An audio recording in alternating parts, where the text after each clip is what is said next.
अभिलाषा Hindi academy में आप सभी विद्यार्थियों का एक बार फिर से हार्दिक अभिनंदन। हम देख रहे हैं टीजीटी हिंदी के प्रीवियस ईयर्स के पेपर। अभी तक हमने 2001, 2002 और 2003 के प्रीवियस ईयर्स पेपर हल कर लिए हैं। आज हम देखेंगे 2004 का प्रीवियस ईयर्स का पेपर। 2003 तक केवल 85 प्रश्न होते थे, परंतु 2004 से 125 प्रश्न होने लगे हैं। इसलिए संभवतः दो भाग में 2004 की वीडियो बनेगी। और कोई भी प्रश्न हो, कोई सुझाव हो तो ज़रूर कमेंट सेक्शन में बताएं। पहली बार चैनल पर आए हैं या अभी तक आपने सब्सक्राइब नहीं किया तो ज़रूर सब्सक्राइब कर लें और अपने एजुकेशनल ग्रुप में इस वीडियो को ज़रूर शेयर करें। तो चलिए बिना देर किए शुरू करते हैं 2004 का टीजीटी का हिंदी का पेपर। देखिए, प्रशिक्षित स्नातक शिक्षक चयन परीक्षा 2004, 30 जनवरी 2005 को ये परीक्षा संपन्न हुई थी। पेपर निरस्त हो गया था, लेकिन चलिए, पेपर निरस्त भले हो गया था, लेकिन इस पेपर के प्रश्न बहुत ही महत्वपूर्ण हैं। पूर्णांक 425 अंक का था। समय 2 घंटे निर्धारित था इसके लिए भी। इसमें देखिए, नोट 1 से 5 के लिए निर्देश। इन प्रश्नों में एक मुहावरा दिया गया है जिसके नीचे 4 विकल्पों में उसके अर्थ दिए गए हैं। एक अर्थ सही है और यही सही विकल्प है। सही विकल्प चुनिए। एक है आँख के अंधे गांठ के पूरे। इसका उत्तर है 1 धनी परंतु मूर्ख, 2 गरीब किंतु अक्लमंद, 3 धनी परंतु अक्लमंद, 4 गरीब परंतु मूर्ख। तो इसका उत्तर होगा 1 आँख के अंधे गांठ के पूरे। इसका अर्थ होगा धनी परंतु मूर्ख। दूसरा प्रश्न, गागर में सागर भरना। इसका है 1 संक्षिप्त बात को विस्तृत रूप में कहना, दूसरा संक्षिप्त बात को संक्षेप में कहना, 3 विस्तृत बात को संक्षेप में कहना और 4 विस्तृत बात को विस्तृत रूप में कहना। तो इसका उत्तर होगा 3 गागर में सागर भरना, अर्थात विस्तृत बात को संक्षेप में कहना। तीसरा प्रश्न, चोर के पैर नहीं होते। 1 पापी का मन स्थिर होता है, 2 पापी का मन अस्थिर होता है, 3 पवित्र व्यक्ति का मन अस्थिर होता है और 4 गरीब का मन अस्थिर होता है। तो चोर के पैर नहीं होते, इसका उत्तर होगा 2 पापी का मन अस्थिर होता है। चौथा प्रश्न, पेट भरे मन मोदक से कब। 1 पुरुषार्थ से किसी काम में सफलता न मिलना, 2 सच्चाई व ईमानदारी से किसी काम में सफलता न मिलना, 3 केवल भगवान के नाम लेने से किसी काम में सफलता न मिलना, 4 केवल सोचते रहने से किसी काम में सफलता न मिलना। तो इसका उत्तर होगा 4 पेट भरे मन मोदक से कब का अर्थ है केवल सोचते रहने से किसी काम में सफलता न मिलना। पांचवा प्रश्न, अरहर की टाटी गुजराती ताला। 1 इसका उत्तर 1 बड़ी वस्तु के लिए अधिक व्यय करना, 2 बड़ी वस्तु के लिए कम व्यय करना, 3 छोटी वस्तु के लिए अधिक व्यय करना और 4 छोटी वस्तु के लिए कम व्यय करना। तो इसका उत्तर होगा 3 अरहर की टाटी गुजराती ताला, अर्थात छोटी वस्तु के लिए अधिक व्यय करना। प्रश्न 6 से 10 के लिए निर्देश है। इन प्रश्नों में एक वाक्य दिया गया है जिसमें त्रुटि है। इसके नीचे 4 विकल्प दिए गए हैं जिसमें से एक सही है। सही विकल्प चुनिए। छठवां प्रश्न है, जो मिठाइयाँ पसंद हो आप खा लो। इसका ये पहला है, जो मिठाई पसंद हो आप खा लो। दूसरा, जो मिठाई पसंद हो तुम खा लो। 3 जो मिठाइयाँ पसंद हो तुम खा लो। 4 जो मिठाइयाँ पसंद हो उन्हें आप खाइए। तो इसका उत्तर होगा 4 जो मिठाइयाँ आपको पसंद हो उन्हें आप खाइए। ये शुद्ध रूप होगा इस वाक्य का। 7वां प्रश्न, हम बचपन में वहाँ जाता रहा। इसका पहला देखिए वाक्य है, हम बचपन में वहाँ जाएंगे।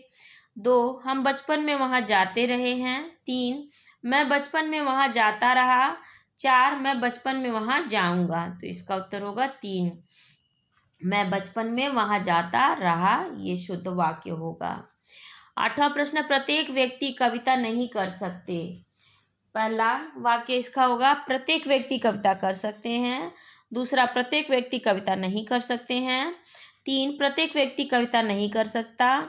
4 हर व्यक्ति कविता कर सकते हैं। तो इसका उत्तर होगा 3 प्रत्येक व्यक्ति कविता नहीं कर सकता।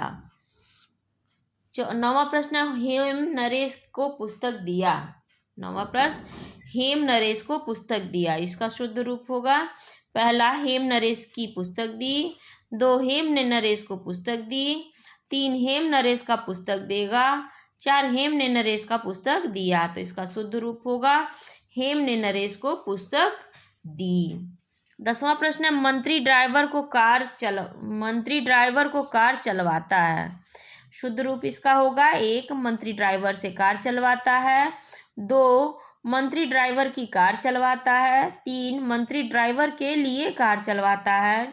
और चार, मंत्री ड्राइवर पर कार चलवाता है। तो इसका उत्तर होगा एक, मंत्री ड्राइवर से कार चलवाता है, इसका शुद्ध रूप होगा। देखिए, प्रश्न 11 से 15 के लिए निर्देश दिया गया है। प्रत्येक प्रश्न में एक वाक्य दिया गया है जो 4 भागों में विभाजित है। प्रत्येक वाक्य को पढ़कर यह पता लगाने का प्रयास करें कि इसके किसी भाग में भाषा, व्याकरण, वाक्य रचना या शब्दों के गलत प्रयोग का कोई दोष है या नहीं। यदि है तो वह वाक्य के किसी एक भाग में होगा। उस भाग का आपका उत्तर केवल नीचे 1, 2, 3 या 4 से ही हो जाएगा। देखिए, 11वां प्रश्न है, पहला भाग है इसका, वाक्य का वीर सैनिक कहते हैं। दूसरा भाग, कि हम विद्रोही शत्रु। तीसरा भाग, का नाश करेंगे। और चौथा भाग, कोई त्रुटि नहीं। तो इसका उत्तर होगा 2, विद्रोही शत्रु। इन दो शब्दों में से या तो विद्रोही प्रयोग किया जाए या शत्रु प्रयोग किया जाए, यानी कि वीर सैनिक कहते हैं हम विद्रोहियों का या हम शत्रु का नाश करेंगे। 12वां प्रश्न है, सच्चा मित्र। पहला भाग, दो, जो आपत्ति के समय। तीसरा, सहायता करे। चौथा, कोई त्रुटि नहीं। तो इसका उत्तर होगा 3, सहायता करे के स्थान पर सहायता करे का प्रयोग किया जाएगा। करे नहीं होगा, यानी कि वहाँ पर अनुनासिक नहीं होगा, बिना अनुनासिक के शब्द रहेगा। तो सच्चा मित्र है जो आपत्ति के समय सहायता करे। 13वां प्रश्न है, तुम अपना, पहला भाग है तुम अपना कर्तव्य। दूसरा, अच्छी तरह निभाएं। तीसरा है, अन्यथा आपके मित्रों को हार्दिक दुख होगा। और चौथा, कोई त्रुटि नहीं। इसका उत्तर होगा 1, यानी कि तुम अपना कर्तव्य, तुम और अपना दोनों नहीं होना चाहिए। अपना कर्तव्य अच्छी तरह से निभाएं, अन्यथा आपके मित्रों को हार्दिक दुख होगा। 14वां प्रश्न है, हेम और नरेश बालकों को भली भांति पढ़ाते हैं, कोई त्रुटि नहीं। तो इसका होगा दूसरे भाग में, बालकों को भली भांति, बालकों को अच्छी तरह से पढ़ाते हैं। 15वां प्रश्न, प्रातः उठना लाभदायक है।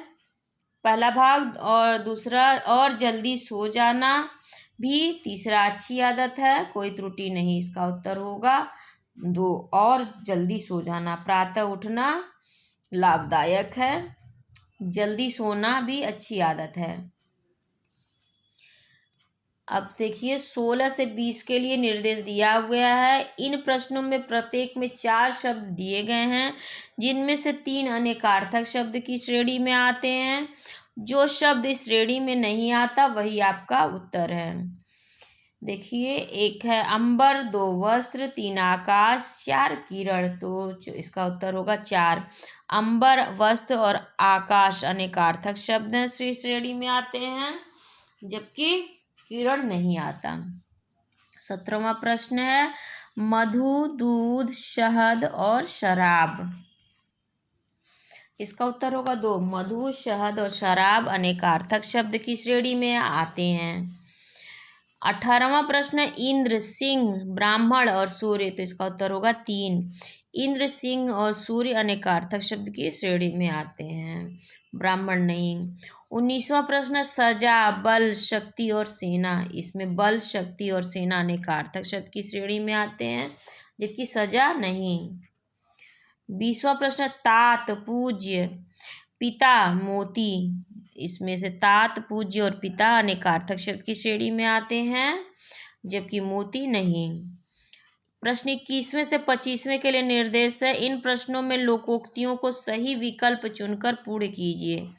1, घर आया, डैश भी नहीं निकाला जाता। 1 मेहमान, 2 कुत्ता, 3 रिश्तेदार, 4 ब्राह्मण। इसका उत्तर होगा 2 कुत्ता, अर्थात घर आया कुत्ता भी नहीं निकाला जाता। 22वां प्रश्न है, धोए जो 100 बार तो डैश होए न सेध। इसका उत्तर होगा 1 कपड़ा, 2 आदमी, 3 काजर, 4 गंदा। इसका उत्तर होगा 1। धोए जो 100 बार तो कपड़ा होए न सेध। 23वां प्रश्न है, ज्यों ज्यों भीजे डैश त्यों त्यों भारी होए। 1 कामरी, 2 कमली, 3 उधारी, 4 कर्जा। इसका उत्तर होगा 2। ज्यों ज्यों भीजे कामरी त्यों त्यों भारी होए। 24वां प्रश्न, डैश के मुंह में हाथ डालना। 1 कुत्ता, 2 बकरी, 3 शेर और 4 गीदड़। इसका उत्तर होगा 3 शेर के मुंह में हाथ डालना। 25वां प्रश्न, दान की बछिया के डैश नहीं देखे जाते। 1 कान, 2 मुख, 3 आँख, 4 दांत। तो इसका उत्तर होगा 4। दान की बछिया के दांत नहीं देखे जाते। 26वां प्रश्न, किस रस का संचारी भाव उग्रता, गर्व, हर्ष आदि है। 1 श्रृंगार, 2 वीर, 3 वात्सल्य और 4 रौद्र। तो इसका उत्तर होगा 2। वीर रस के संचारी भाव उग्रता, गर्व, हर्ष आदि होते हैं।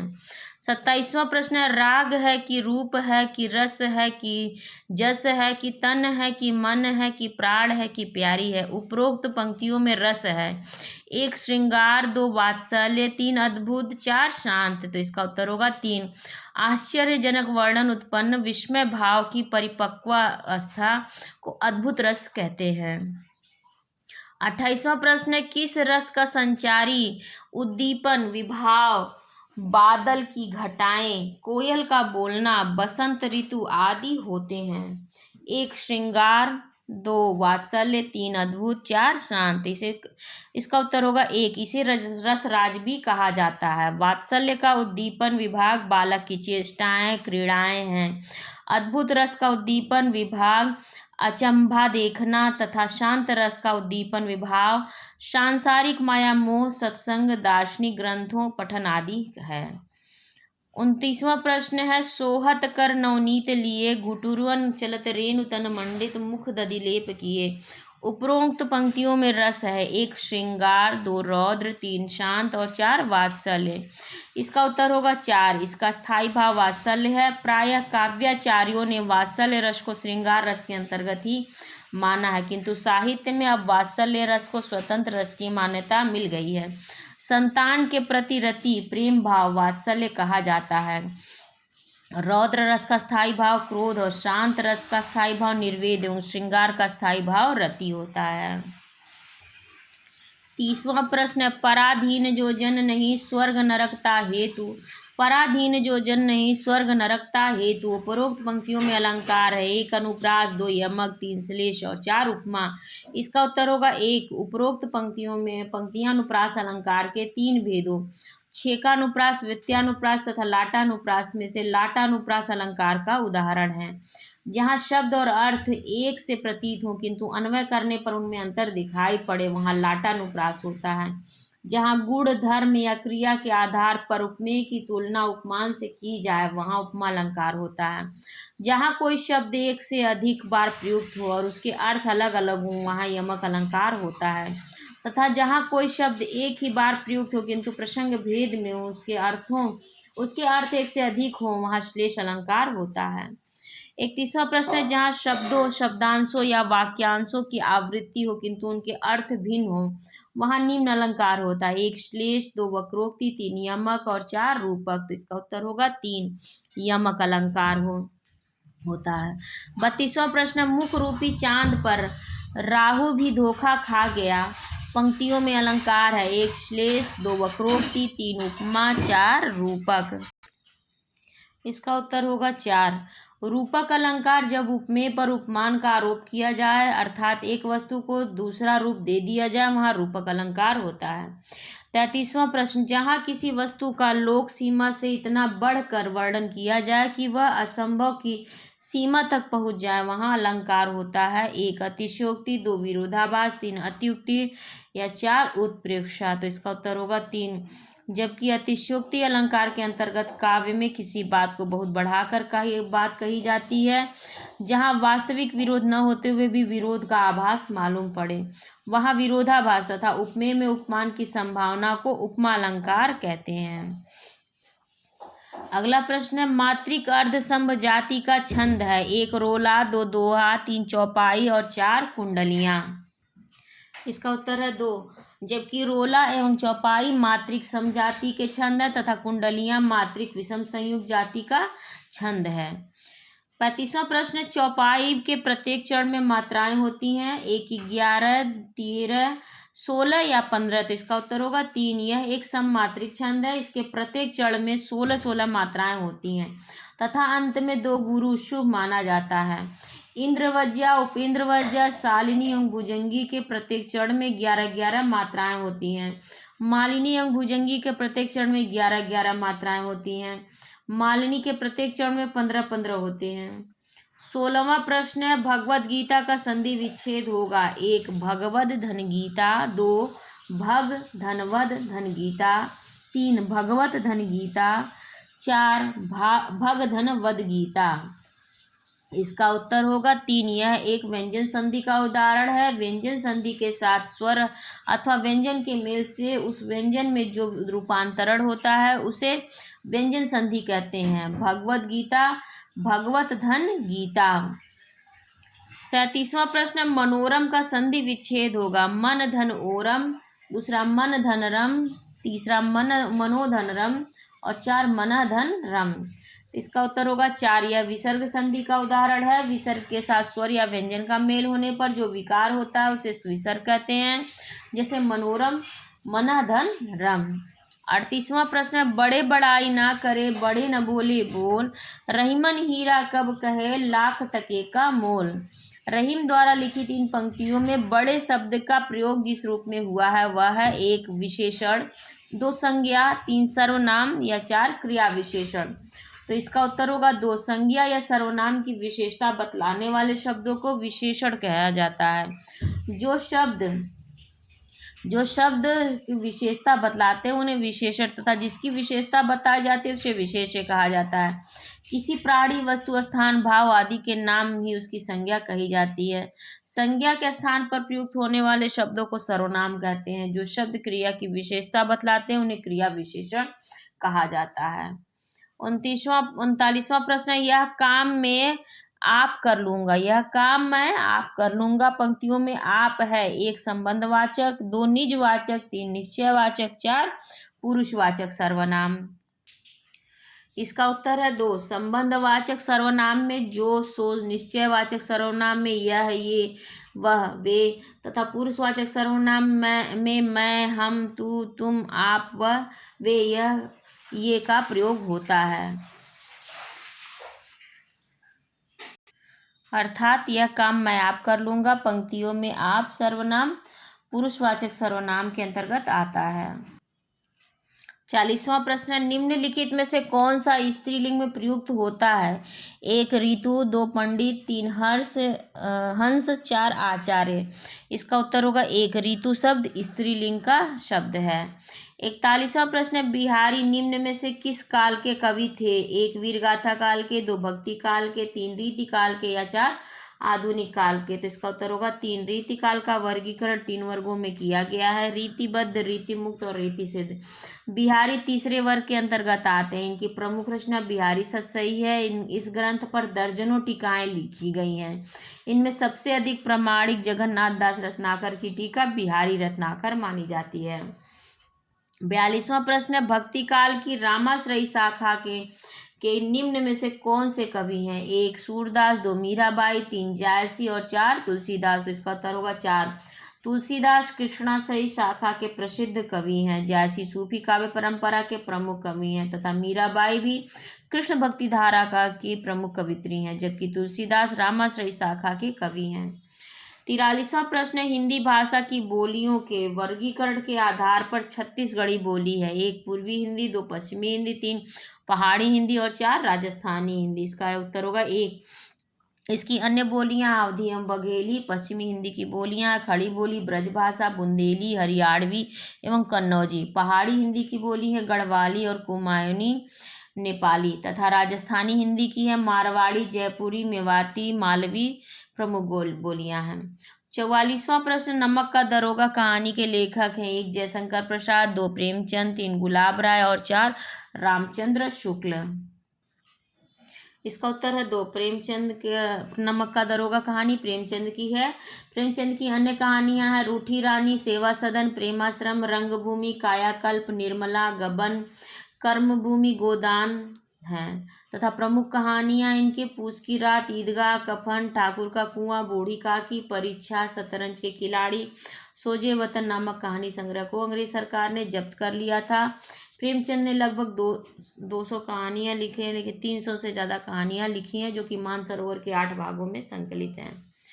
45वां प्रश्न, उपन्यास और कहानी का मूल अंतर है उसका 1 आकार प्रकार, 2 विषय निरूपण, 3 घटना का चयन और 4 पात्रों की विविधता।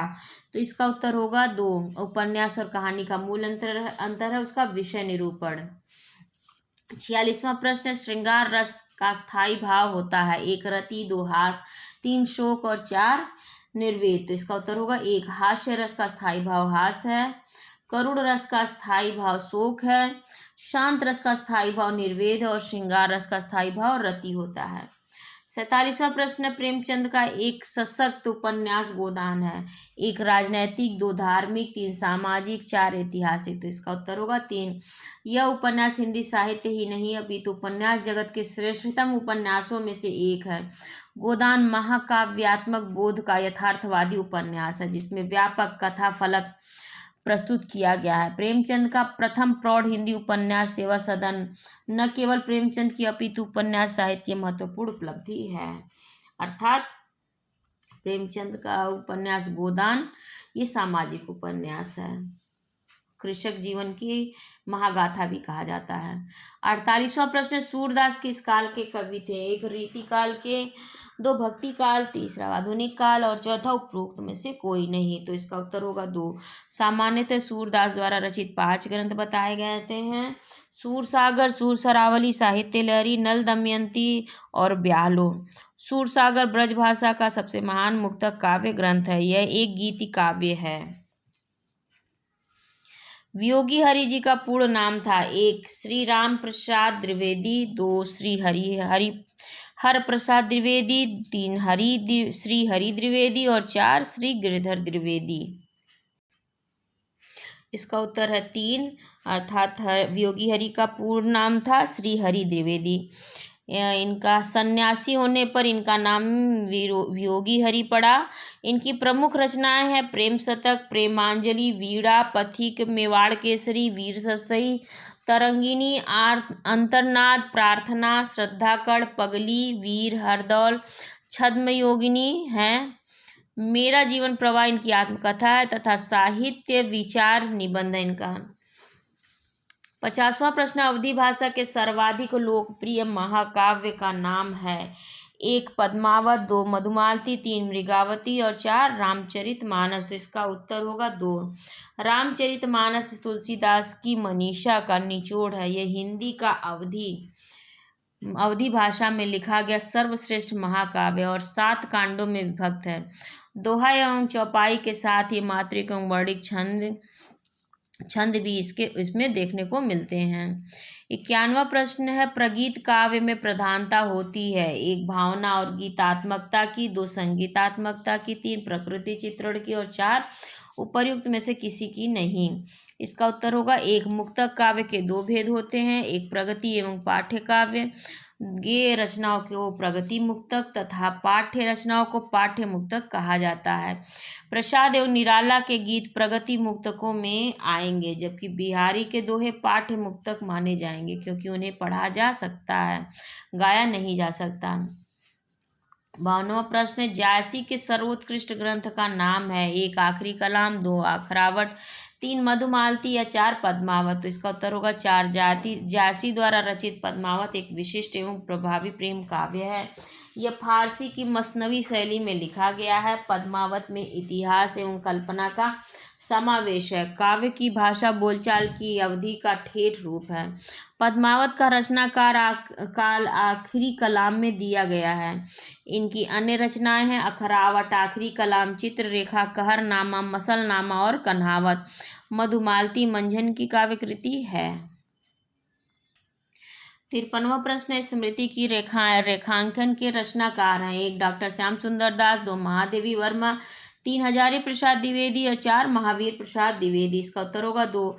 यह महादेवी वर्मा द्वारा लिखित संस्मरणात्मक रेखा चित्र है। इनके अन्य संस्मरणात्मक रेखा चित्र हैं रामा, बिंदा, सबिया, बिट्टो, घीसा, अतीत के चलचित्र, स्मृति की रेखाएं, पथ के साथी, स्मारिका और मेरा परिवार है। निहार, रश्मि, नीरजा, सांदगी, दीपशिखा, यामा इनकी काव्य कृतियां हैं। 54वां प्रश्न, आचार्य महावीर प्रसाद द्विवेदी निम्नलिखित में से किस पत्रिका के संपादक थे? 1 साहित्य संदेश, 2 विशाल भारत, 3 सरस्वती, 4 विनय पत्रिका। इसका उत्तर होगा 3। महावीर प्रसाद द्विवेदी सन 1903 में सरस्वती पत्रिका के संपादक बने और सन 1920 तक उनका संपादन करते रहे। इनकी मौलिक काव्य रचनाओं में मंजूषा, सुमन, कान्यकुब्ज और अबला विलाप है तथा अनुदित काव्य कृतियों में गंगा लहरी, ऋतु तरंगड़ी और कुमार संभवसार आदि हैं। 55वां प्रश्न, आचार्य रामचंद्र शुक्ल के निबंध संग्रह का नाम है? 1 चिंतामणि, 2 झरना, 3 आंसू, 4 कामायनी। इसका उत्तर होगा 1 चिंतामणि। 3 भागों में है। इसके तीसरे भाग का संपादन नामवर सिंह ने किया है।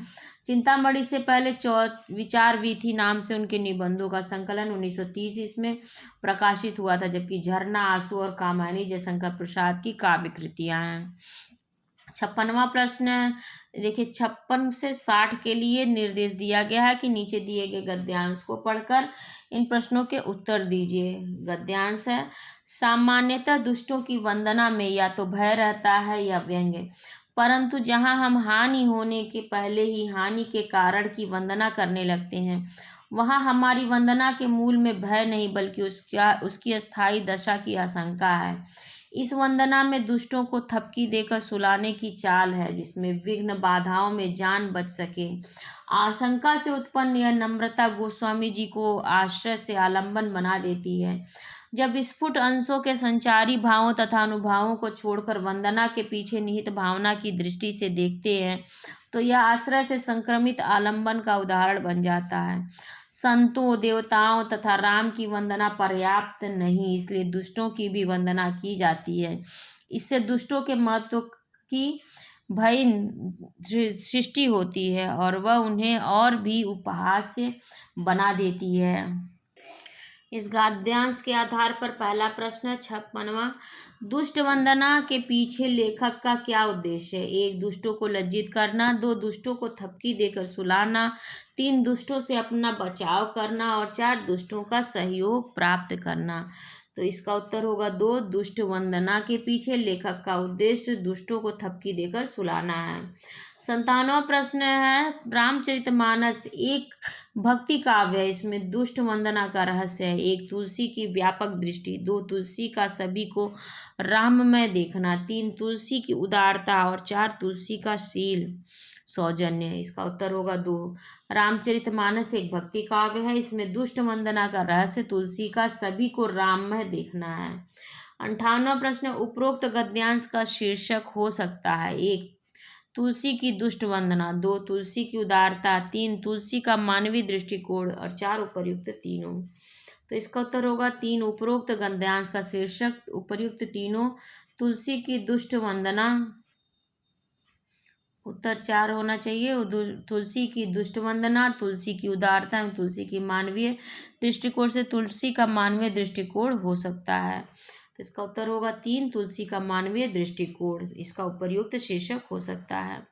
59वां प्रश्न, देवताओं, महापुरुषों, सज्जनों के साथ दुष्टों की वंदना इसलिए सार्थक कही जाएगी कि महाकवि तुलसीदास 1 संत कवि थे, 2 उदार चेता थे, 3 हित अनिहित और अपने पराये की भावना से ऊपर उठ चुके थे और 4 निर्वरता चाहते थे। तो इसका उत्तर होगा 4, निर्वरता चाहते थे।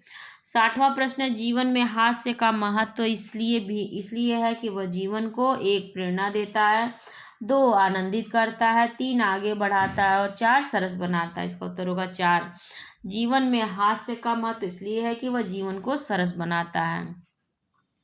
अब देखिए फिर दिया हुआ है प्रश्न संख्या 61 से 65 के लिए निर्देश है कि नीचे दिए गए गद्यांश को पढ़कर इन प्रश्नों का उत्तर दीजिए। गद्य है, भूषण महाराज ने विषय और विशेषतया नायक चुनने में बड़ी बुद्धिमत्ता से काम लिया है।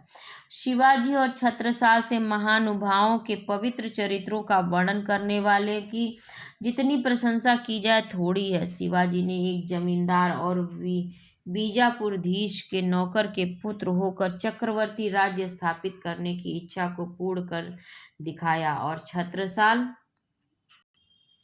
बुंदेला ने जिस समय मुगलों का सामना करने का साहस किया उस समय उसके पास केवल 5 सवार और 25 पैदल थे। इसी सेना से इस महानुभाव ने दिल्ली का सामना करने की हिम्मत की और मरते समय अपने उत्तराधिकारियों के लिए 2 करोड़ वार्षिक मुनाफे का स्वतंत्र राज्य छोड़ा। 61वां प्रश्न, भूषण महाकवि दरबारी कवि थे, किस उनके आश्रयदाता राजा का नाम था? 1 शिवाजी, 2 छत्रसाल, 3 औरंगजेब और 4 वीर सिंह जूदेव। इसका उत्तर होगा 1 महाराज शिवाजी एवं छत्रसाल दोनों ही भूषण के आश्रयदाता थे और अपनी ओजस्वी कविता में भूषण ने इन्हीं हिंदी लोक नायकों के शौर्य के गान किए हैं और इन्हें मुसलमानी शासन के खिलाफ जिहाद बोलने के लिए उत्साहित किया है। चित्रकूट के राजा रुद्रशाह सोलंकी ने इन्हें भूषण की उपाधि दी थी, जबकि इनका वास्तविक नाम घनश्याम था। 62वां प्रश्न है, छत्रपति शिवाजी की प्रशस्ति में लिखे गए 2 काव्य ग्रंथों के नाम हैं। 1 शिवा बावनी, 2 शिवराज भूषण। दूसरा है शिवाचरित, दूसरा शिवा विलास, तीसरा शिवा वैभव, शिवा चिंतन, चौथा शिवा कथा और शिवा विक्रम। तो इसका उत्तर होगा 1 शिवा बावनी में छत्रपति महाराष्ट्रीय वीर शिरोमणि छत्रपति शिवाजी का जीवन वृत्त वर्णित है, जबकि शिवराज भूषण रीतिकालीन काव्य परंपरा के अनुरूप अलंकार ग्रंथ है। 63वां प्रश्न है, इस गद्यांश का सार्थक शीर्षक हो सकता है? 1 भूषण विवेक, 2 भूषण की बुद्धिमत्ता, 3 भूषण की कला और 4 भूषण का कथा नायक काव्य नायक चयन। तो इसका उत्तर होगा 2, इस गद्यांश का शीर्षक भूषण की बुद्धिमत्ता हो सकता है। 64वां प्रश्न, छत्रसाल बुंदेला ने जिस समय मुगलों का सामना किया उस समय उनके पास थे 1 2 सवार और 5 पैदल, दूसरा 5 सवार 25 पैदल, तीसरा 25 सवार और 2 पैदल, 4 25 सवार और 5 पैदल। इसका उत्तर होगा 2, 5 सवार और 25 पैदल। 65वां प्रश्न, भूषण का प्रिय काव्य रस था? 1 करुण, 2 शांत, 3 वीर और 4 श्रृंगार। इसका उत्तर होगा 3, हिंदी साहित्य में वीर रस काव्य के गायकों में भूषण का अत्यंत ऊंचा स्थान है। रीतिकालीन 2 प्रसिद्ध कवियों चिंतामणि एवं मोतीराम के भाई कहे जाते हैं, अर्थात भूषण का प्रिय काव्य रस था वीर रस।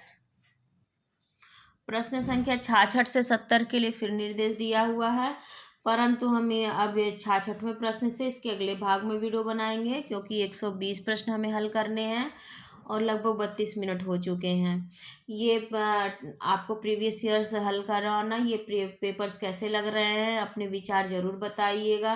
पहली बार चैनल पर आए हैं तो ज़रूर सब्सक्राइब कर लीजिए, या अभी तक आपने सब्सक्राइब नहीं किया तो ज़रूर सब्सक्राइब करें। अपने एजुकेशनल ग्रुप्स में इसे ज़रूर शेयर करें। कोई सुझाव हो या प्रश्न हो तो कमेंट सेक्शन में ज़रूर पूछें और लाइक ज़रूर किया करें। आप सभी का मुझसे जुड़ने के लिए बहुत बहुत धन्यवाद।